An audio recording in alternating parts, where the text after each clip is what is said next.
Brillanti Dance. Kull nhar ta' ġimgħa fi 8:30 dejjem fuq One.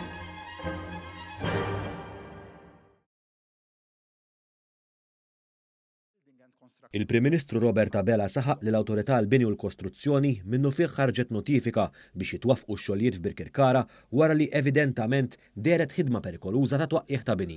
Fit-tweġibiet lill-ġurnalisti waqt konferenza tal-aħbarijiet fil-Berġa ta' Kastilja, il-Prim Ministru qal li nataw il-multi għal min kien responsabbli li ma mexix mal-metodu kif kellhom isiru x-xogħlijiet. Innota wkoll iċ-chairperson tal-BCA mhux eżekuttiv kienet perit prattikanti u wara l-każ kien evidenti li l-pożizzjoni tagħha ma kienx tenibbli. Mistoqsi dwar chairperson tal-BCA li jkun full-time, il-Prim Ministru rrimarka li ftit inqas minn sentejn ilu l-Awtorità għall-Bini u l-Kostruzzjoni lanqas kienet teżisti u kien dan il-Gvern li waqqafha. Ftit inqas minn sentejn ilu l-Building and Construction Authority ma kienx teżisti. Waqqafnija ftit qiegħda tikber u qed tkabbar mhux biss ir-riżors umana tagħha ma wkoll il-funzjonijiet tagħha. Għandha kap eżekuttiv ewlieni li huwa full-timer u l-unika xogħol tiegħu huwa fih dan il-BCA. Il-Prim Ministru nnota li b'kariga ta' chairperson mhux eżekuttiv, il-pakkett tas-salarju tiegħu huwa relattivament baxx u għalhekk huwa diffiċli li ssib persuni li jirrinunzjaw il-professjoni tagħhom biex jaħdmu b'dak il-pakkett ta' salarju sakemm ma żżid ir-renumerazzjoni. Il-Prim Ministru spjega li issa nħatar Xavier Camilleri bħala chairperson tal-BCA, persuna rtirata u allura mhix prattikanti.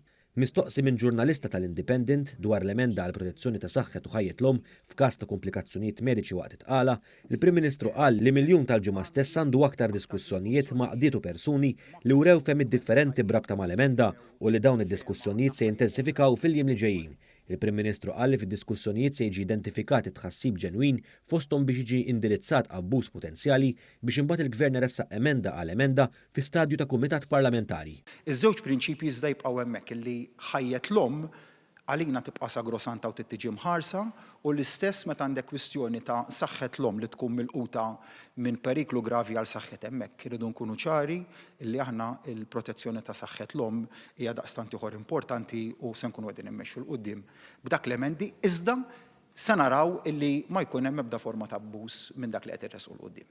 Intant jumejn wara l-ewwel vot fil-Parlament dwar in-nomina tal-Gvern għal kummissarju għall-Standards fil-ħajja pubblika, fit-tweġibiet oħra lill-ġurnalisti, il-Prim Ministru Robert Abela saħaq li l-kap tal-Oppożizzjoni irtira minn ftehim is-siġillat li kellhom iż-żewġ naħat dwar il-kariga ta' kummissarju għall-Standards u Ombudsman.